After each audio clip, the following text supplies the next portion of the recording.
And look what else I found. In the Ensenada Boatyard Marina, the GW. That's definitely the GW. And from my memory of being a young kid fishing Belmonte pier,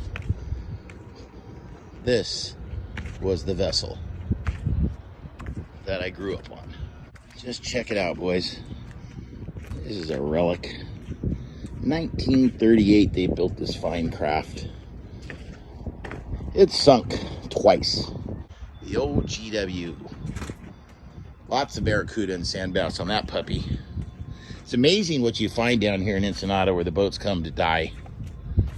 But somebody has big dreams of making a big sport fish industry or something.